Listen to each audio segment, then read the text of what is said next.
찬송가 327장 함께 찬송합니다. 찬송가 327장입니다.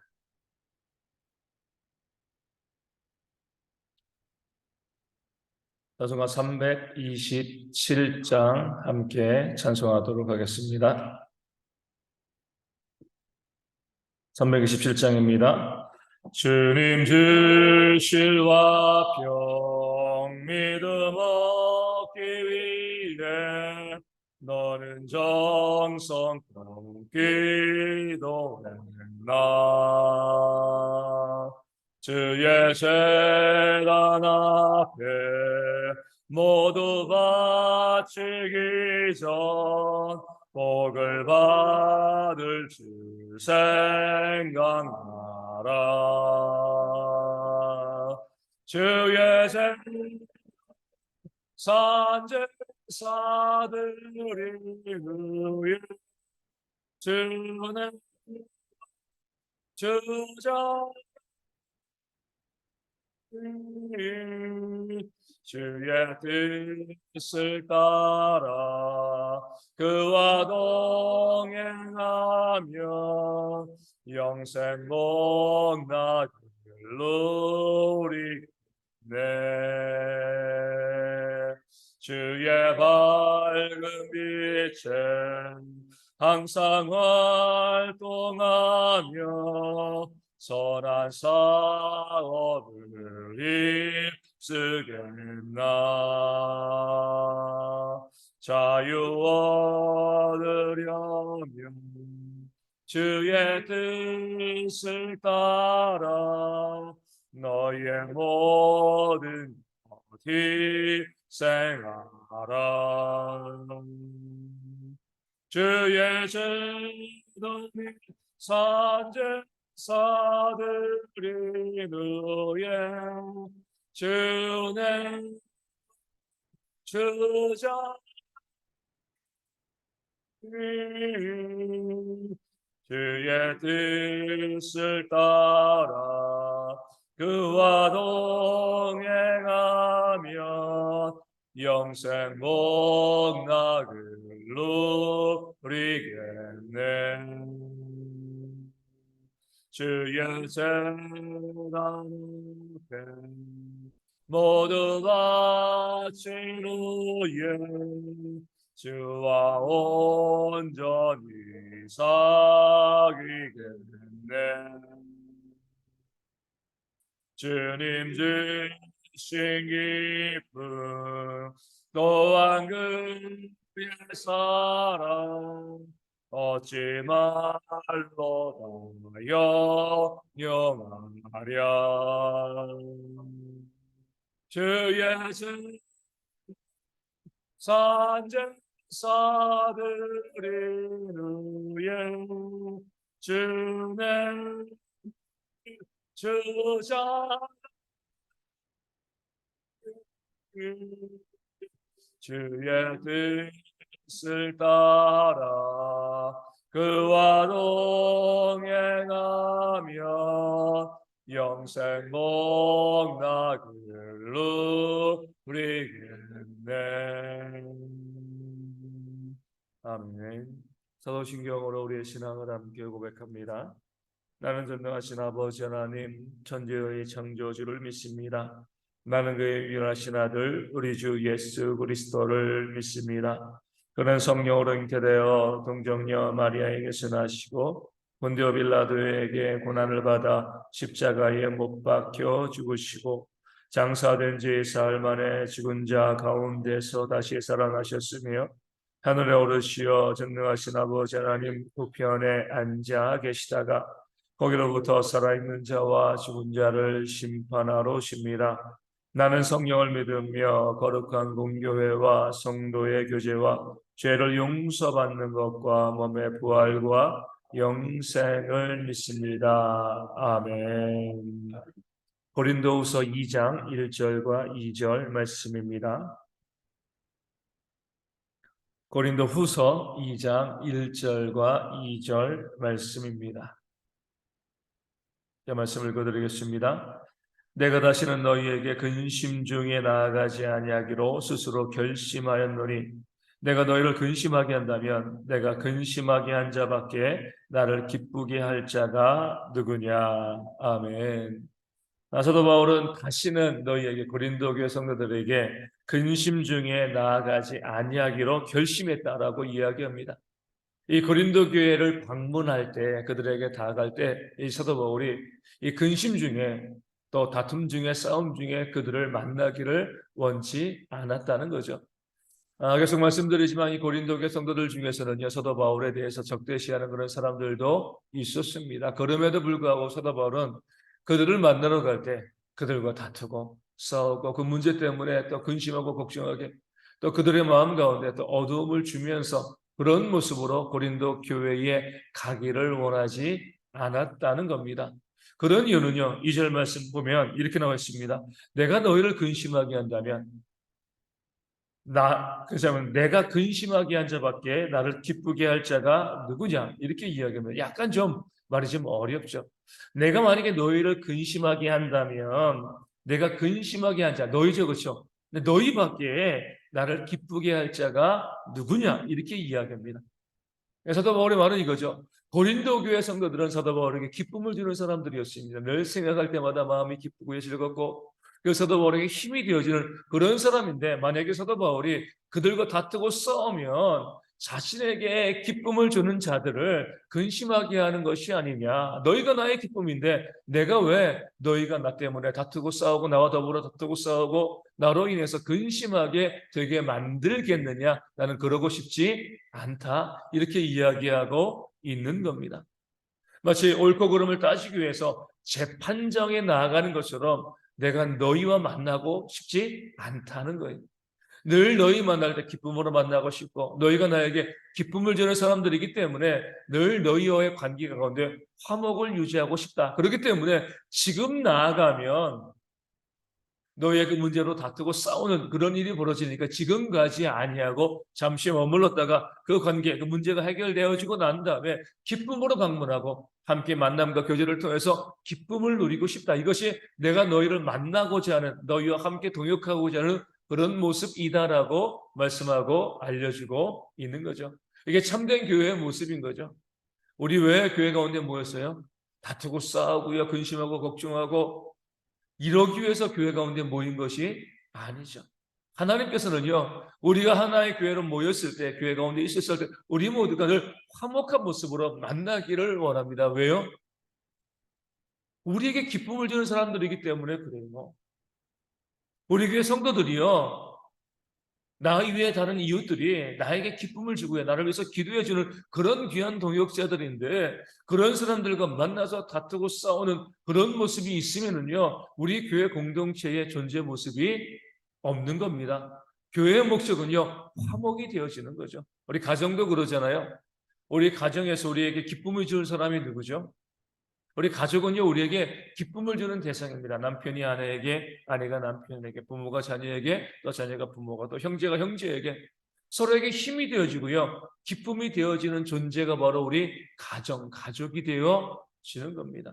그런데 그 가정에서 그 나에게 기쁨을 주는 사람이요, 나 때문에 근심하게 되어지고요, 나 때문에 걱정하게 되어지고, 나 때문에 염려하게 되어지면은요, 나는요, 기쁨을 얻을 데가 없는 거예요. 그렇기 때문에 우리는 우리 가정의 화목을 위해서 내가 나에게 기쁨을 주는 그 사람들과 화목하게 지내는데 힘을 써야 됩니다. 그럴 때 어때요? 그 가족이 나에게 힘을 주게, 그 화목함으로 기쁨으로 나에게 힘을 주게 되어지면 그 힘으로 나를 힘들게 했던 그런 세상의 일들을 이겨나갈 수 있게 되어지는 겁니다. 어리석은 사람은 이런 모습이 있어요.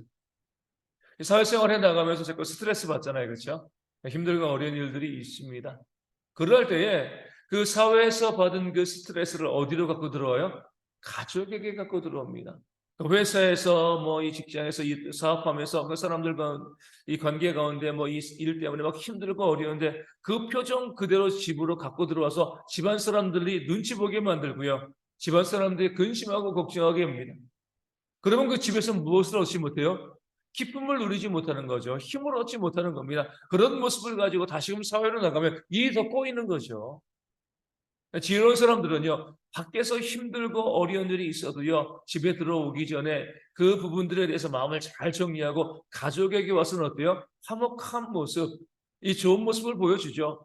물론 이제 여전히 밖에 문제는 있지만 그 가정 안에서는요, 좋은 모습을 보여주는 겁니다. 그럴 때 그 가족이 힘을 주잖아요. 그럼 나가면은요, 그 문제를 해결할 수 있는 그런 힘을 얻게 되어 줍니다. 그렇기 때문에 마땅히 화목해야 될 가정을요, 근심으로 만들고요, 눈치 보게 만들고 그 가정으로 다툼과 싸움의 그런 모습을 만드는 것은 어리석은 자가 되어 지는 겁니다. 이 교회도 마찬가지예요. 이 교회 가운데서 우리가 서로 다투고 싸우고요, 그런 모습이 있게 되어지면 우리를 기쁘게 하고요, 우리에게 힘을 주는 그 사람들을 힘들게 하고 근심과 걱정으로 만들어 가는 겁니다. 예수님께서 이렇게 말씀하시잖아요. 너희가 제단에 예물을 드리다가 혹시 누구에게 원망받을 만한 일이 있으면 뭐 하라고요? 당장의 이 제사, 예배를 중지하고 가서 그 사람과 화해하고 화목한 모습을 가지고 다시 나와서 예배하라. 이렇게 말씀하고 있습니다. 왜냐하면 하나님이 보시기에는요, 우리가 뭐예요? 하나님께 기쁨을 드리는 자들이잖아요. 그런데 원망되는 일들, 화목하지 못한 모습으로 나와서 예배하고 있고요. 그렇게 온전히 예배하지 못하면 하나님께서 우리에게 기쁨을 누리실 수가 없죠. 우리의 예배가 잘못된 예배가 되어집니다. 그런 예배를 하나님께서 받으실 리가 없고요. 그렇게 예배할 때 우리 가운데 하나님께서 은혜와 복을 내려주실 리가 없는 겁니다. 그렇기 때문에 하나님께서는 우리 모든 성도들이 나와서 예배할 때 화목한 모습을 가지고 우리가 예배하기를 원하십니다. 자주 말씀드리지만 우리가 자녀들이 아무리 부모님 생신상을 잘 차려드리고요, 이 뭐 좋은데 좋은 음식 그렇게 대접한다 할지라도 그 이 생신 자리 가운데 있는 자녀들이 형제들이 서로 다투고 싸우면은요, 그게 무슨 의미가 있겠습니까? 아주 간단한 음식을 먹어도요, 그 자녀들이 서로 화목하고 기쁘게 그 부모님 앞에 앉아 있으면은요, 그것이 부모님에게 기쁨이 되어주는 겁니다. 하나님도 마찬가지예요. 하나님께서 교회 가운데 원하시는 것은요, 화목함이에요. 성도들이 화목하지 아니하고요, 여기 나와 있는 것 자체가 뭐죠? 하나님을 무시하고 멸시하는 겁니다. 우리가 성도 가운데 서로 바라보면서 다투고 싸우고 시기하고 질투하고요, 야 내가 이번 주에 가면 누구랑 이거 꼭 따져야 돼, 이 문제 꼭 해결해야 돼, 그렇게 전투적인 마음을 가지고 교회 가운데 와가지고요, 서로 얼굴에 인상 쓰고요, 울그락불그락 이 자리에 앉아 있으면 하나님께서 이 예배 가운데 임하시겠습니까? 임하시지 않자 예배를 떠나버리시는 거예요. 그 입에서 나오는 기도와 말씀과 찬양이 얼마나 가정스럽겠습니까?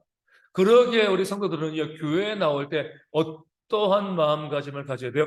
화목해야지, 내가 섬겨야지, 사랑해야지, 내가 다른 사람의 종이 되어야지, 그런 마음을 가지고 교회에 나와 하나님께 예배하는 그런 모습이 있어야 될 줄로 믿습니다. 이 사도 바울이 고백한 것처럼 내 옆에 있는 성도가 나를 위해 기도해 주는 사람이에요. 세상에서 누가 우리 위해 기도해 줍니까? 그런 사람 아무도 없어요. 그렇죠? 이 교회에 있는 그 성도만이요, 나를 위해서 기도해 주고요, 나에게 힘이 되어 주는 사람입니다. 세상 가운데 나가면 내 것을 빼앗고요, 나를 힘들게 하는 사람들이 가득합니다. 나에게 정말 힘이 되어지고 나를 사랑하고 나를 섬겨줄 수 있는 사람이 바로 이 교회, 이 공동체 가운데 있는 그 지체인 거예요. 그런데 왜 세상은 화목하고요, 교회는 다투고 싸우냐는 거죠. 세상 가운데 싸울 수 있습니다. 불화할 수 있어요. 세상과 우리는 같지 않기 때문에 그래요. 하지만 교회에서는요, 내 옆에 있는 지체가 나를 위하는 지체입니다. 나를 살리는 지체고요. 다시 말씀드리지만 그 사람만이 나를 위해서 기도해 주고 있어요. 그렇기 때문에 우리가 이 교회 가운데 나올 때에 늘 화목의 마음을 가지고서 우리가 나와서 함께 예배할 수 있어야 됩니다. 다투고 싸우는 것은요, 진리를 드러낼 수 없습니다. 이 교회가 진리 가운데 있다, 우리가 예수를 믿는다, 그것을 알 수 있는 길은요, 화목함 가운데 있습니다. 우리 교회 가운데서 우리가 왔을 때 자꾸 내 마음이 힘들고 또 어렵고 불편하다라고 했을 때는요, 회개하셔야 되는 거죠. 그런 모습 가지고 자꾸 비난하고 정죄하고 다투고 싸우고자 하는 그런 마음이 우리 가운데 있으면 회개하셔야 됩니다. 교회 가운데 왔을 때 마음이 기쁘고 평안하고요, 그 성도들과 교제하는 그런 기쁨과 그런 모습이 우리 가운데 있다라고 하면 거기에 하나님의 은혜가 충만하게 임하게 되어질 줄로 믿습니다. 오늘도 교회에서 이제 원례를 하게 되는데 그 원례 하게 될 때마다 예전에 이제 이 서울에 있는 교회에 있을 때 그 장면이 생각이 나요. 20년 더 됐죠. 목회를 하기도 목회도 하기 전이죠. 예배 끝나고 또 무슨 일이 있어가지고 뭐 이제 교회 예배당에 있었는데 그 교회에서 가장 나이가 많은 어르신들 남전도회 이제 이 원례가 있었습니다. 한 30명, 40명 정도 그렇게 모여서 이제 원례를 하는데 그때 이제 거기에는 이제 이 담임 목사님도 있었던 거죠. 근데 원래를 하면서 막 이제 어떤 문제를 가지고 막 목소리가 높아지고 다투고 싸우는 거예요. 그러니까 그 목사님 앞에 나가가지고 이제 싸움을 중단시키고 이야기하는 거죠. 아니 성도 여러분, 여기가 하나님이 계신 곳인데 우리가 지금 뭐 이 진리의 문제를 가지고 싸우는 것도 아니고 왜 여기서 목소리 높이고 다투고 싸우고 그러냐? 하나님 보시기에 부끄럽지 않냐? 제가 그 모습을 보면서 그렇구나. 우리가 교회 가운데서 어떤 모습이 하나님 보시기에 정말 귀한 모습인가 아주 선명하게 저는 생각하게 되었습니다. 하나님이 가장 미워하시는 모습은요, 성도들이 서로 다투고 싸우는 모습이에요.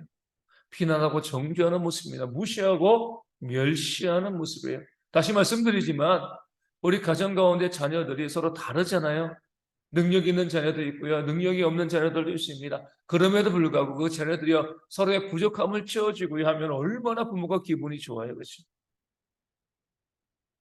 마찬가지로 하나님께서는 이 교회 가운데 성도들이요 화목할 때 서로 용납하고 서로 품어주고 서로 받아주고자 할 때 서로를 존중할 때 하나님께서 이 교회를 통해서 기뻐하시고 우리 또한 그 하나님의 은혜를 누리게 되어지고 또 우리가 서로 섬기고 사랑할 때 또 내가 섬기고 사랑하는 그 성도를 통하여서 내가 또 힘을 얻고 기쁨을 또 누리게 되어질 줄로 믿습니다. 그 마음 가지고 우리 사도 바울처럼 성도를 근심하게 하는 그런 일들이 우리 가운데 있지 않고요. 또 주일인데 우리가 모든 성도들과 더불어 사랑하고 화목하고 또 섬기는 그런 주일이 되어 주셨도록 또 오늘 예배를 위해서도 기도하여 주시고 그 예배 가운데 우리가 은혜를 누릴 수 있도록 모든 예배 위원들을 위하여서도 하나님의 은혜를 충만히 누릴 수 있는 안식할 수 있는 모든 예배위원들 말씀을 전하는 자 또 기도하는 자 또 언금 또 위원들 있고요. 또 안내하고요. 또 우리 찬양대 또 우리 헵시바 성가대 있습니다. 주방에서 수고하시는 많은 분들 우리 주일학교 또 모든 교사와 또 일꾼들 위해서도 함께 기도하여 주시고요. 또 어제 오늘 또 이제 이 청소년부 MT 계속 진행 중입니다. 귀한 시간 되어질 수 있도록 또 함께 기도하여 주시고 또 우리가 오늘 오후에도 전도의 원례가 있게 되어지는데 그 원례를 통해서 정말 기쁨과 감사의 시간들 되어질 수 있도록 귀한 원례가 되어질 수 있도록 원례를 통해서 교회가 부흥할 수 있도록 위하여 기도하여 주시고 또 우리 가운데 육신의 질병을 힘든 성도들 속히 회복되어질 수 있도록 기도해 주시되 우리 최재록 선사님과 선문장 집사님 또 주님의 방선 사모님 위하여서 그 외의 집단 위해서 언제 회복되어질 수 있도록 기도하여 주시고요. 우리 여풍건사님과 또 김문경 성도님과 또 우리 또 김은숙 집사님 위하여서도 기도하시고 건강한 모습으로 나와서 예배하게 부족함이 없도록 우리 기도하시되 우리 김문규 성도님은 지난 이 목요일 날 수술한 것 같고요. 이제 이번 주 금요일까지 병원에 있다가 이제 퇴원하시고 또 건강이 회복되어지면 다시 나오게 되어지는데 우리 교회 아파서 나오지 못하시는 분들이 다 나와서 예배할 수 있는 그런 모습이 있도록 위하여 기도하여 주시고요. 우리 대형교회가 더욱더 성도를 섬기고 또 사랑함을 통해서 우리 성도들 가운데 있는 모든 문제들, 건강, 또 가정의 관계들, 또 경제 어려움의 모든 문제들이 회복되어지는 그런 역사가 있도록 이름을 불러가며 기도하시고 우리 선교지 위해서도 작은 교회 위해서도 오늘 귀하게 예배할 수 있는 그런 주일 되어질 수 있도록 함께 기도하도록 하겠습니다. 주기도문 하시겠습니다. 하늘에 계신 우리 아버지, 아버지의 이름을 거룩하게 하시며 아버지의 나라가 오게 하시며 아버지의 뜻이 하늘에서 같이 땅에서도 이루어지게 하소서. 오늘 우리에게 일용할 양식을 주시고 우리가 잘못한 사람을 용서하여 준 것 같이 우리 죄를 용서하여 주시고 우리를 시험에 빠지지 않게 하시고 악에서 구하소서. 나로 근근과 영광이 영원히 아버지의 것입니다. 아멘. 기도하겠습니다.